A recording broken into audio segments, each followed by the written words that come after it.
Hello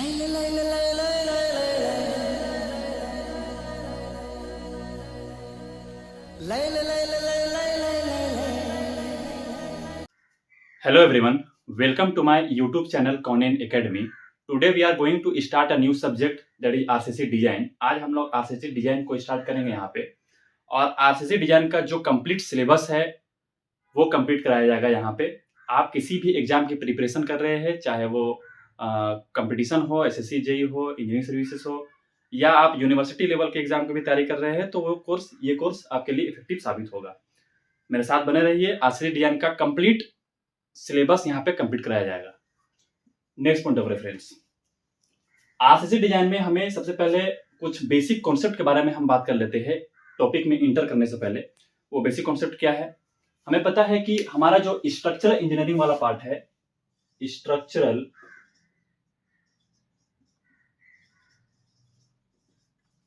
इस पूरे structural analysis को, स्ट्रक्चरल इंजीनियरिंग को दो पार्ट में डिवाइड किया गया है. एक है हमारे पास एनालिसिस पार्ट, एक है हमारे पास एनालिसिस पार्ट और दूसरा है हमारे पास डिजाइन पार्ट. स्ट्रक्चरल इंजीनियरिंग को दो पार्ट में डिवाइड किया गया है. एक है हमारे पास एनालिसिस पार्ट और दूसरा है हमारे पास डिजाइनिंग पार्ट. एनालिसिस पार्ट में आप क्या देखते हो, आप सोम पढ़ते हो, सोम में डिस्कस किया गया है सोम. और एक है हमारे पास टॉस, थ्योरी ऑफ स्ट्रक्चर. तो एनालिसिस पार्ट आगे दो पार्ट में है हमारे पास, एक है हमारे पास सोम और एक है हमारे पास टॉस. डिजाइनिंग पार्ट में हम डिजाइनिंग कहाँ करते हैं, हम RCC designing, RCC pre stress concrete और एक हमारे पास steel structure.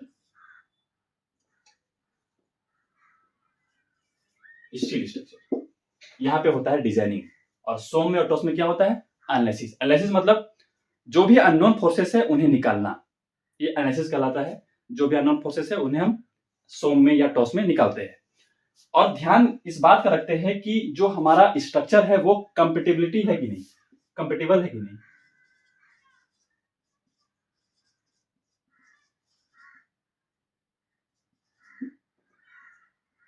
Compatibility of structure. तो पहला जो एनालिसिस पार्ट में हम ध्यान देके चलते हैं या वो क्या है हमारे पास कि हमारा स्ट्रक्चर कंपेटेबल होना चाहिए. दूसरा एनर्जी ऑफ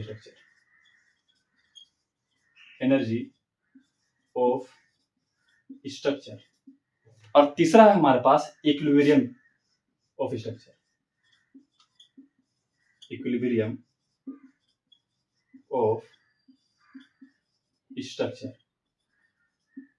इन पॉइंट्स को ध्यान में रख करके हम एनालिसिस करते हैं सोम में या टॉस में. तो जैसे कि हमें पता है इक्विलिब्रियम ऑफ स्ट्रक्चर, हमारा स्ट्रक्चर क्या होना चाहिए, इक्विलिब्रियम में होना चाहिए. उसके लिए हम स्टैटिक इक्विलिब्रियम की इक्वेशन को लगाते हैं. Fx = 0, Fy = 0, summation Fx = 0, summation Fy = 0 और समेशन मोमेंट = 0. ये हम लगाते हैं इक्विलिब्रियम इक्वेशन में. जो भी स्ट्रक्चर हमारे पास इनडिटरमिनेट हो, डिटरमिनेट हो तो हमारा इक्विलिब्रियम इक्वेशन से ही काम चल जाएगा. लेकिन जो भी स्ट्रक्चर हमारे पास इनडिटरमिनेट हो तो उसके लिए हम कंपेटिबिलिटी इक्वेशन को निकालते हैं. और एनर्जी हमारे पास मिनिमम होना चाहिए. तो ये तीन पॉइंट्स को ध्यान में रख करके हम लोग क्या करते हैं, एनालिसिस करते हैं सोम में या टॉस में. एक बार आप अननोन फोर्सेस को निकाल लेते हैं इन इक्वेशंस की मदद से सोम में या टॉस में, उसके बाद फिर हमारा आता है डिजाइनिंग का पार्ट. डिजाइनिंग में हम आरसीसी में करेंगे designing part, pre stress concrete में करेंगे डिजाइनिंग और एक हम करेंगे स्टील में. जो अननोन फोर्सेस निकाले हैं आप सपोज कंक्रीट का, तो हम उसे करेंगे आरसीसी डिजाइन के अंदर. अननोन फोर्सेस आप निकाले हैं सपोज प्री स्ट्रेस कंक्रीट का, तो हम उसे करेंगे प्री स्ट्रेस कंक्रीट का. अननोन फोर्सेस हम निकाले हैं सपोज किसी स्टील स्ट्रक्चर का, तो हम उसके डिजाइनिंग स्टील स्ट्रक्चर में करेंगे यहाँ पे. तो ये है हमारे पास एनालिसिस पार्ट और ये है हमारे पास डिजाइनिंग पार्ट. जिस तरीके से जिस पॉइंट्स को ध्यान में रख करके हम एनालिसिस कर रहे हैं, जैसे compatibility of structure, energy of structure और एक है हमारे पास इक्विलिब्रियम ऑफ स्ट्रक्चर, उसी तरीके से कुछ पॉइंट्स को ध्यान में रख करके डिजाइनिंग भी की जाती है. तो पहला जो पॉइंट है हमारे पास, पहला जो पॉइंट हमें ध्यान रखना है वो क्या है, सेफ्टी.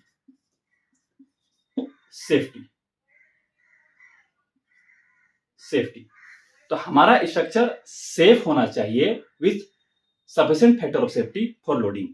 तो जो भी लोड लगने वाला है उसके पूरे डिजाइन के अंदर, डिजाइन लाइफ के अंदर, उस लोड के अगेंस्ट हमारा स्ट्रक्चर क्या होना चाहिए, सेफ होना चाहिए। सपोज हम बिल्डिंग बना रहे हैं, बिल्डिंग का डिजाइन लाइफ है सपोज 50 साल के लिए हम एक बिल्डिंग को बना रहे हैं, तो पूरे 50 साल तक वो जो भी लोड लगेगा उस पर, उसके अगेंस्ट हमारा स्ट्रक्चर क्या होना चाहिए, सेफ होना चाहिए। इसके लिए हम फैक्टर ऑफ सेफ्टी को लगाते हैं। जैसे कि सपोज हमारा बिल्डिंग में लोड लगने वाला है 10 यूनिट्स, तो इसमें हम क्या करेंगे, हम मान के नहीं चलेंगे कि 10 यूनिट्स का लोड लगेगा हमारे बिल्डिंग में। हम मान के चलेंगे कि सपोज 2.5 का फैक्टर ऑफ सेफ्टी लगा दिए, तो सपोज हमारे पास आ गया 25 यूनिट। तो हम मान के चलेंगे क्या कि हमारा स्ट्रक्चर में डिजाइन लैब तक जो लोड लगेगा वो 25 यूनिट तक लगेगा। ऐसा करके हमने क्या किया, अपने स्ट्रक्चर को सेफ बना दिया। तो हमारा स्ट्रक्चर क्या होना चाहिए, सेफ होना चाहिए। पहला पॉइंट तो यही है हमारे पास। तो इस पॉइंट के बिहाफ पे हम क्या करेंगे, डिजाइनिंग करेंगे। नेक्स्ट है हमारे पास सर्विसिबिलिटी। सर्विसिबिलिटी, हमारा स्ट्रक्चर सेफ होने के साथ साथ सर्विसेबल भी होनी चाहिए। अब ये क्या मतलब है सर्विसेबल का? सर्विसेबल का मतलब ये होता है कि हम जिस काम के लिए अपने स्ट्रक्चर को बनाए हैं वो काम हमारा होना चाहिए। यानी कि हमारा जो डिमांड है, यानी कि जिस काम के लिए हमने अपने स्ट्रक्चर को बना रखा है वो काम हमारा होना चाहिए। इस बात को समझने के लिए हम एक एग्जांपल ले लेते हैं। सपोज हम एक गोडाउन बनाए, यहाँ पे एक स्टोर रूम बनाए, क्या रखने के लिए, सीमेंट को रखने के लिए। सपोज यहाँ पे हम क्या रखने के लिए गोडाउन बनाए हैं, सीमेंट को रखने के लिए बनाए हैं, सीमेंट बैग को रखने के लिए बनाए हैं। तो लेट अस सपोज ये जो हम गोडाउन बनाए इसमें क्या हुआ, सीपेज करने लगा और वाटर जो है इंटर करने लगा। तो आपको पता है कि वाटर इंटर कर रहा है तो यानी कि प्री हाइड्रेशन हो जाएगा स्टोरेज के टाइम पे सीमेंट का। तो सीमेंट अब हम यहां रख पाएंगे क्या, सीमेंट हम यहां पे नहीं रख पाएंगे क्योंकि वाटर सीपेज कर रहा है। कहने का मतलब ये है कि ये स्ट्रक्चर हमारे पास सेफ है। ये बिल्डिंग जो है, हम गोडाउन जो बनाए हैं वो टूटा नहीं है, टूट के गिरा नहीं है, यानी कि ये हमारा सेफ है लोडिंग के अगेंस्ट। लेकिन क्या हो रहा है, किसी कारण से यहाँ सीपेज कर रहा है, तो सीपेज कर रहा है तो हम यहाँ पे सीमेंट के लिए, सीमेंट को रखने के लिए हम ये स्ट्रक्चर को बनाए थे, लेकिन अब हम सीमेंट को यहाँ नहीं रख पाएंगे क्योंकि यहाँ पे वाटर इंटर कर रहा है। कहने का मतलब ये है कि हम जिस काम के लिए अपने स्ट्रक्चर को बनाए हैं वो काम ही नहीं हुआ मेरा, तो क्या फायदा इस स्ट्रक्चर का। तो सेफ्टी के साथ साथ हमारा स्ट्रक्चर सर्विसेबल भी होना चाहिए, सर्विस प्रोवाइड करते रहना चाहिए उसके पूरे डिजाइन लाइफ तक। ये मतलब होता है सर्विसिबिलिटी का। तो पहला सेफ्टी होना चाहिए, दूसरा हमारे पास सर्विसेबल होना चाहिए, तीसरा जो पॉइंट है हमारे पास वो है ड्यूरेबिलिटी। ड्यूरेबिलिटी, टिकाऊ होनी चाहिए, ज्यादा दिन तक टिकना चाहिए पूरे डिजाइन लाइफ तक। तो सेफ्टी के साथ साथ सर्विसेबल भी होना चाहिए और क्या होना चाहिए, ड्यूरेबिलिटी भी होनी चाहिए। फोर्थ पॉइंट जो है हमारे पास वो क्या है, इकोनॉमिक। इकोनॉमिक, कॉस्ट कम लगनी चाहिए। अब मैंने बोला कि कॉस्ट कम लगनी चाहिए, इसका मतलब ये नहीं है कि आप सेफ्टी को कंप्रोमाइज कर दो या सर्विसिबिलिटी को कंप्रोमाइज कर दो। ये सब के साथ साथ सेफ्टी भी होनी चाहिए, सर्विसिबिलिटी भी होनी चाहिए और ड्यूरेबिलिटी भी होनी चाहिए। उसके साथ साथ आपको इकोनॉमी बनाना है अपने स्ट्रक्चर को।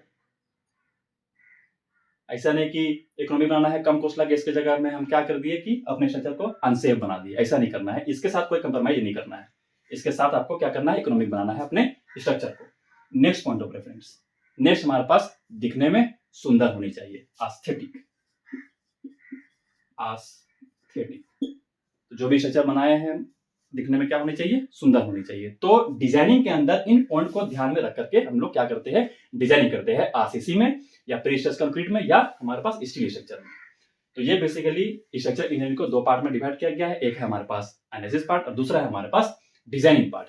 एनालिसिस पार्ट हम कहाँ करते हैं, सोम में करते हैं या टॉस में करते हैं। इन 3 पॉइंट को ध्यान में रखा जाता है।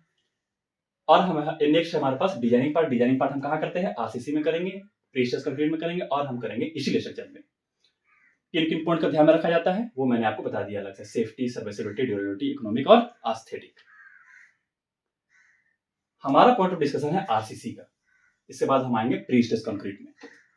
तो जो लेक्चर है हमारे पास वो लेक्चर है, आज का जो लेक्चर है वो आरसीसी डिजाइन के ऊपर है, लेक्चर 1।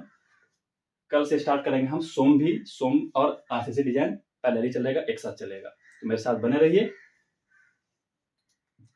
आपको यहाँ पे कंप्लीट कोर्स कराया जाएगा आरसीसी डिजाइन का। अब आरसीसी को समझने से पहले हम समझेंगे कि पीसीसी का मतलब क्या होता है, यानी कि प्लेन सीमेंट कंक्रीट, इसका मतलब क्या होता है और किस तरीके से आरसीसी जो है वो ओरिजिनेट हुआ है।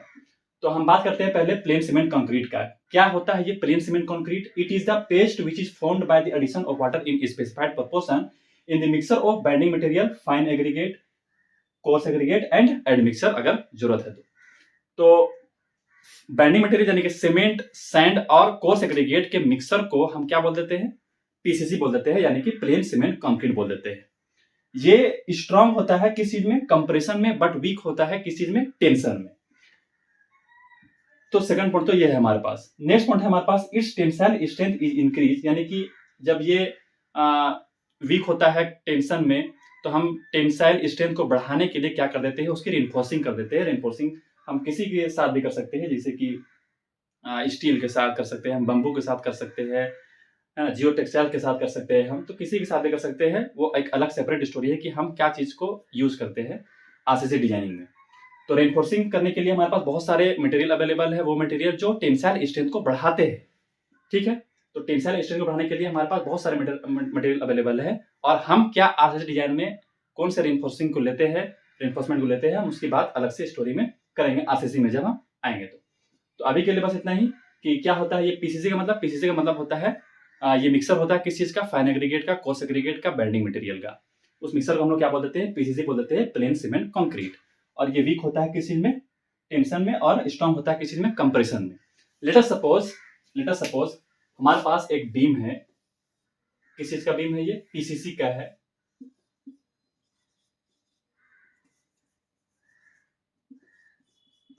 बीम है हमारे पास, सपोर्ट पे रखा हुआ है।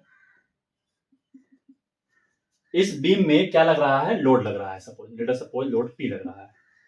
और बीम में लोड पी लगने की वजह से क्या निकल के आया हमारे पास? डिफ्लेक्शन निकल के आया कुछ इस तरीके से।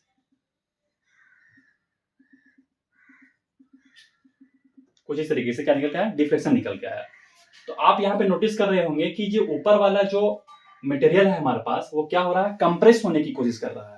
यानी कि ये हो गया हमारे पास कंप्रेशन में, तो ये इसमें तो स्ट्रांग होता ही होता है। और नीचे वाला जो है हमारे पास, वो क्या होने की कोशिश कर रहा है? एक्सपेंड होने की कोशिश कर रहा है। और कंक्रीट जो है हमारा है वो क्या है? एक ब्रिटल मटेरियल है, ये एक्सपेंड नहीं हो सकता है। तो ये क्या करेगा? क्रैक डेवलप कर देगा। क्लियर है? यहाँ पे क्या कर देगा? ये क्रैक डेवलप कर देगा, क्योंकि ये एक्सपेंड होने की कोशिश कर रहा है। और कंक्रीट हमारा क्या है? ब्रिटल मटेरियल है, वो एक्सपेंड हो नहीं सकता है। तो इसीलिए हम लोग क्या कर देते हैं? इस टेंशन जोन में क्या कर देते हैं? रेनफोर्सिंग कर देते हैं। तो इसी तरीके से यहाँ से फिर आरसीसी का आरसीसी आया, आरसीसी कॉन्सेप्ट आया। अब हम चलेंगे समझने के लिए कि आरसीसी का मतलब क्या होता है। तो नेक्स्ट जो हमारा पॉइंट ऑफ डिस्कशन है वो क्या है? आरसीसी यानी कि रेनफोर्स सीमेंट कंक्रीट।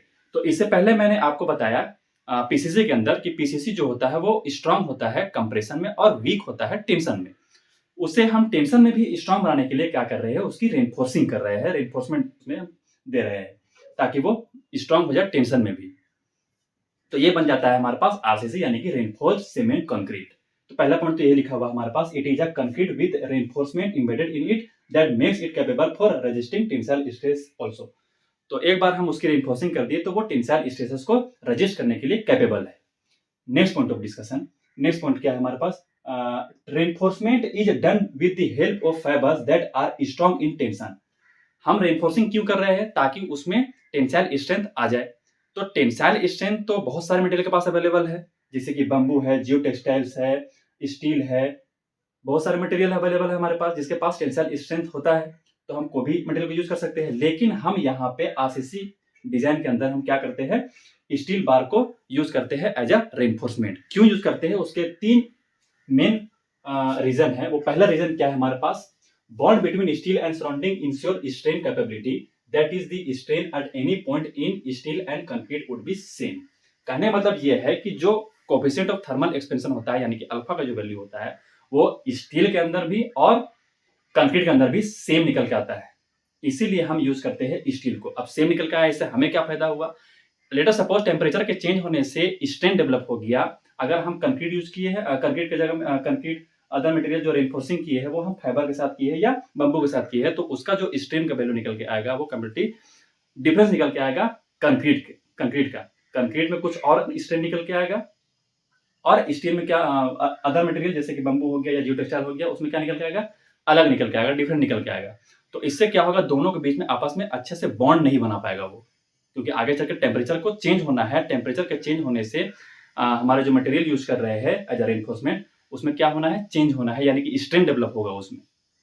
और अगर कंक्रीट में कुछ अलग स्ट्रेंथ डेवलप हुआ और अदर मटेरियल जो रेनफोर्समेंट है उसमें अलग स्ट्रेंथ डेवलप हुआ, तो दोनों के बीच में आपस में क्या करेगा, वो बॉन्ड अच्छे से बना नहीं पाएगा। तो इसीलिए हम स्टील को यूज करते हैं, क्योंकि स्टील और कंक्रीट का जो कोएफिशिएंट ऑफ थर्मल एक्सपेंशन होता है, या चेंज जो निकल के आता है टेम्परेचर के चेंज होने से, स्ट्रेन जो डेवलप होता है, वो दोनों में क्या होता है, सेम निकल के आता है। इसीलिए हम लोग क्या करते हैं, स्टील बार को यूज करते हैं। तो पहला रीजन तो हमारे पास यही है, पहला रीजन। दूसरा क्या है हमारे पास, steel is equally strong in tension and compression thereby helps in case of stress reversal। Stress reversal क्या है अभी ये स्ट्रेस रिवर्सल? इसका मतलब ये है कि लेट अस सपोज अभी जो हमारा स्ट्रक्चर है वो है कंप्रेशन में, फिर क्या हुआ, स्ट्रेस का रिवर्सल हुआ, तो वो क्या हो गया, टेंशन में हो गया। तो अब हम बात कर रहे हैं कुछ अलग मटेरियल की, जैसे कि बंबू हो गया या जियोटेक्सटाइल की अगर हम बात करें, तो इनमें क्या होता है कि ये इसके पास कंप्रेसिव स्ट्रेंथ कम होता है। कंप्रेसिव स्ट्रेंथ क्या होता है, कम होता है। तो अगर हमारा इससे एक बार स्ट्रेस का रिवर्सल हो जाए, लेट अस सपोज अभी टेंशन है, बाद में क्या हो जाए, कंप्रेशन हो, तो इसके पास तो स्ट्रेंथ अवेलेबल नहीं है बंबू के पास या जियोटेक्सटाइल के पास। तो हम ऐसा मटेरियल चूज करेंगे ना जो टेंशन में तो स्ट्रांग हो ही, साथ ही साथ कंप्रेशन में भी स्ट्रांग हो। तो हम इसीलिए क्या यूज करते हैं, स्टील बार को यूज करते हैं। वो कंप्रेशन में भी उतना ही स्ट्रांग होता है जितना टेंशन में स्ट्रांग होता है, ऑलमोस्ट निकल के सेम आता है। तो ये है दूसरा कारण हमारे पास। तीसरा जो है हमारे पास, steel also imparts ductility to the concrete which otherwise will brittle material. तो हमें पता है कि स्टील क्या है, एक डक्टाइल मटेरियल है, यानी उस पास डक्टिलिटी अवेलेबल है। तो इससे क्या होगा, क्या फायदा हमें मिला कि जैसे ही हम जो भी बिल्डिंग बनाए हैं या ब्रिज बनाए हैं या जो भी हम स्ट्रक्चर को बनाए हैं, उसमें अगर फेल्यूर होगा तो सडन फेल्यूर आपको नहीं मिलेगा। जैसे कि अगर हम बंबू की बात करें या जियोटेक्सटाइल की बात करें, तो क्या होगा, वहां पे अगर फेल्यूर होगा तो सडन फेल्यूर हो जाएगा, आपको टाइम ही नहीं देगा रिपेयर करने का। अगर हम स्टील बार को यूज करते हैं तो वो डक्टाइल मटेरियल है, वो एक्सपेंड होने वाला मटेरियल है। जब वो एक्सपेंड होगा तो हमें वार्निंग मिलेगा, क्रैक हो सकता है या आपका डिफ्लेक्शन आ सकता है, हमें वार्निंग मिल जाएगा ताकि हम उसको रिपेयर कर सके, सडन फेल्यूर नहीं मिलेगा। तो ये तीसरा बेसिक मेन कारण है हमारे पास, क्या, स्टील देने का। तो स्टील देने का हम 3 कारण देख लिए, ए बी सी करके। Steel bar are provided in tension zone in concrete. इससे पहले जो हम डायग्राम के फॉर्म में आपको समझाए थे कि किस तरीके से एक्सपेंड होता है और वो टेंशन जोन में क्रैक डेवलप हो जाता है। तो हम टेंशन जोन में क्या करते हैं, स्टील बार को प्रोवाइड करते हैं ताकि वो स्ट्रांग हो जाए टेंशन में भी। तो स्टील बार में नेक्स्ट पॉइंट लिखा हुआ है, steel bar are provided in tension zone. तो ये बेसिक मतलब हम समझे कि पीसीसी का मतलब क्या होता है और आरसीसी का मतलब क्या होता है। अब हम बात करेंगे ग्रेड ऑफ कंक्रीट की। क्या बात करेंगे, ग्रेड ऑफ कंक्रीट की। Okay, next point of reference, next है हमारे पास different grade of concrete. Different grade of concrete, concrete को भी डिफरेंट ग्रेड्स में क्लासिफाई किया गया, अलग अलग ग्रुप में है ये हमारे पास। पहला ग्रुप क्या है हमारे पास, ऑर्डिनरी कंक्रीट। दूसरा ग्रुप है हमारे पास स्टैंडर्ड कंक्रीट, और तीसरा ग्रुप है हमारे पास हाई स्ट्रेंथ कंक्रीट। ये जो टेबल मैंने आपको बना के दिखाया है, ये टेबल है हमारे पास IS 456 के हिसाब से। तो जो भी नया अपडेटमेंट आया है 5 जुलाई 2019 को, उसके हिसाब से ये टेबल बना हुआ है। आप पुराना कोड देखोगे, पुराना कोड में या कई किताबों में आपको मिलेगा कुछ चेंजिंग मिलेगा। जैसे कि ये M60 स्टैंडर्ड कंक्रीट में है, वो है हमारे पास पहले वाले कोड के हिसाब से हाई स्ट्रेंथ कंक्रीट में। ये M60 आपको हाई स्ट्रेंथ कंक्रीट में मिलेगा पहले वाले बुक के हिसाब से देखोगे तो जो भी नया अपडेटमेंट आया, जैसे कि नया अपडेटमेंट आया है अभी 2019 में, तो उसके हिसाब से देखोगे तो वहाँ पे कुछ चेंजिंग किया गया। वो चेंजिंग क्या है, M60 को डाल दिया गया है स्टैंडर्ड कंक्रीट में, और पहले था M85 तक ही था, उसको बढ़ा करके एक्सटेंड करके M100 तक कर दिया गया है। तो इस बात को आपको ध्यान रखना है। तो जब भी कोड पढ़ना है, कोड पढ़िएगा तो कोड में जो भी अपडेटमेंट दिया हुआ होगा उस अपडेटमेंट को भी ध्यान में रखना है आपको। तो अपडेटमेंट में सिर्फ ये चेंज कर देता है कि बोल देगा कि क्लॉज नंबर इतना इतना में ये चेंजिंग किया गया है, सब्स्टिट्यूट कर दीजिए उसको। आप पूरा कोड को चेंज करके नहीं देगा वो, है ना। तो इस बात को ध्यान रखना है। नेक्स्ट है हमारे पास, ये एम का मतलब क्या है। ये जो आप देख रहे हैं MM लिखा हुआ, ये एम का मतलब क्या है। ये जो ग्रेड का डेफिनेशन किया गया है उसमें एम का मतलब क्या है। एम का मतलब होता है मिक्स, और एम के बाद जो आप नंबर देख रहे हैं 10 है, 15 है, 20 है, इस नंबर का मतलब क्या होता है? इस नंबर का मतलब होता है specified characteristic compressive strength of 150 millimetre cube at 28 days. इसका यूनिट क्या है हमारे पास? न्यूटन पर मिलीमीटर स्क्वायर है। ठीक है, तो जैसे कि ये यहाँ पे m का मतलब क्या हो गया? m का मतलब हो गया मिक्स, और 10 का मतलब क्या हो गया? यानी कि इसका स्ट्रेंथ कितना होगा? 10 न्यूटन पर मिलीमीटर स्क्वायर। किस चीज का स्ट्रेंथ है ये है 150 मिलीमीटर 150 मिलीमीटर क्यूब का स्ट्रेंथ है ये हमारा। कितने दिनों पे है? तो 28 दिनों पे है। कौन सा स्ट्रेंथ है ये है characteristics compressive strength. Characteristics compressive strength. अब बात आगे रुक गया कि ये कैरेक्टरिस्टिक्स कंप्रेसिव स्ट्रेंथ का मतलब क्या होता है, तो वो हम नेक्स्ट लेक्चर में देखेंगे कि क्या मतलब होता है इस कैरेक्टरिस्टिक्स कंप्रेसिव स्ट्रेंथ का। ऑर्डिनरी कंक्रीट में क्या है हमारे पास? M10 से लेकर के M20 तक। स्टैंडर्ड कंक्रीट में कहां से कहां तक है? M25 से लेकर के M60 तक। और हाई स्ट्रेंथ कंक्रीट कहां से कहां तक है? M65 से लेकर के M100 तक। उसका स्ट्रेंथ आपको यहाँ पे लिखा हुआ मिलेगा।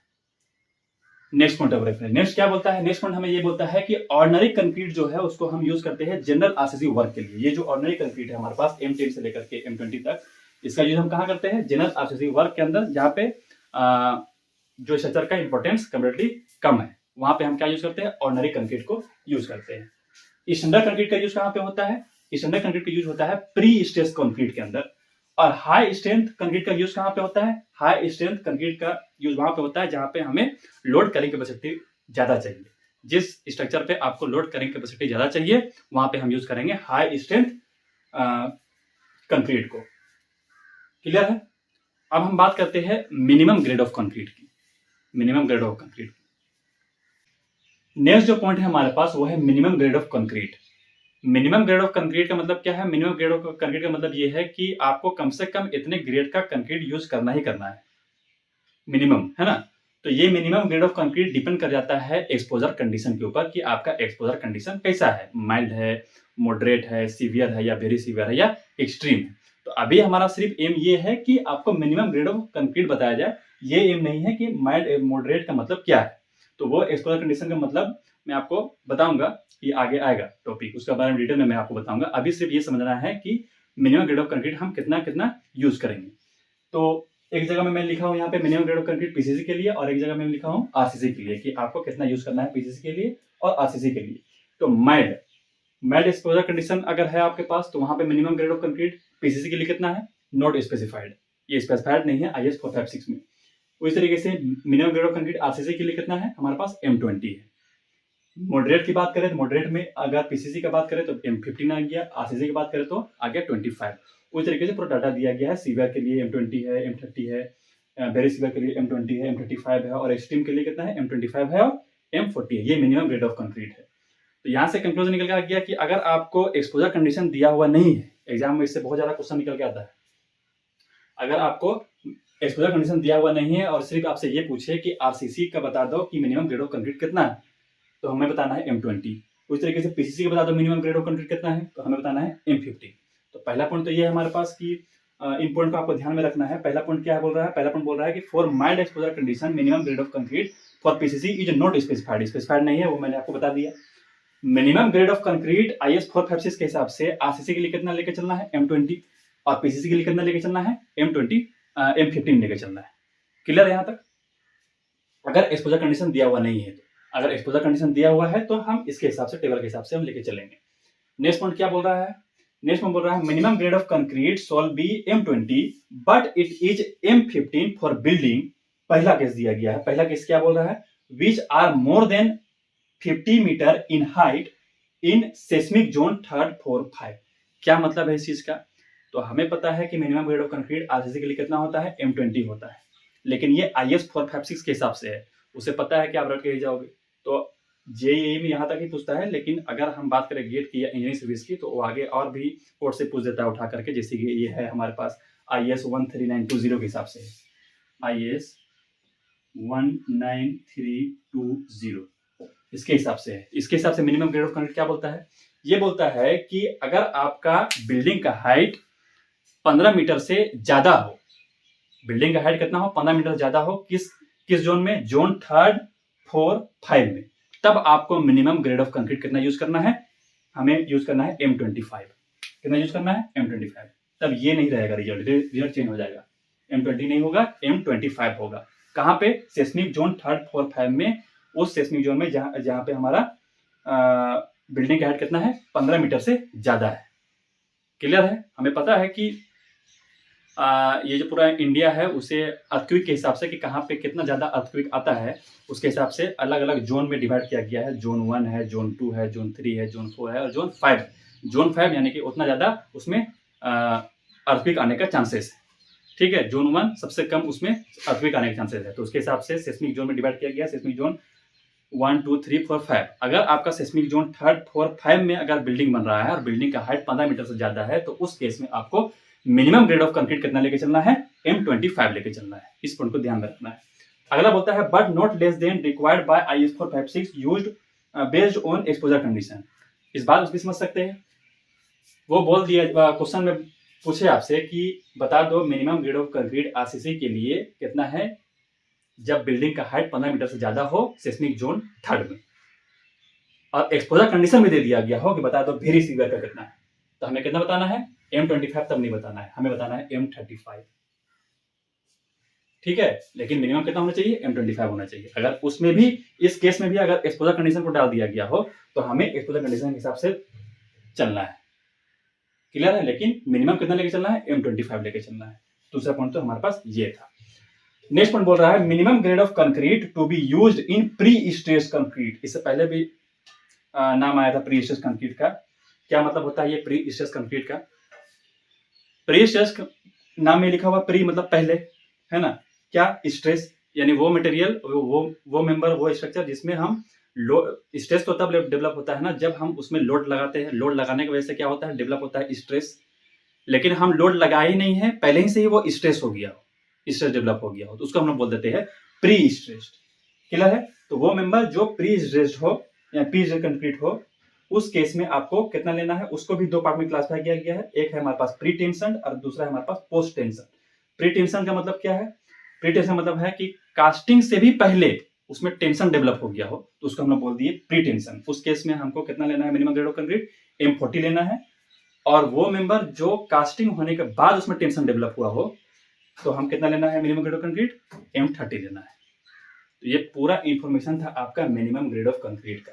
इससे क्वेश्चन आता ही आता है। JEE का अगर हम बात करें तो यहीं तक पूछता है ना। गेट इंजीनियरिंग सर्विस में अगर हम जाए तो फिर वह आगे से पूछता है। क्लियर है? तो मिनिमम ग्रेड ऑफ कंक्रीट कितना होना चाहिए किस किस कंडीशन में, मैंने आपको पूरा डिटेल में बता दिया।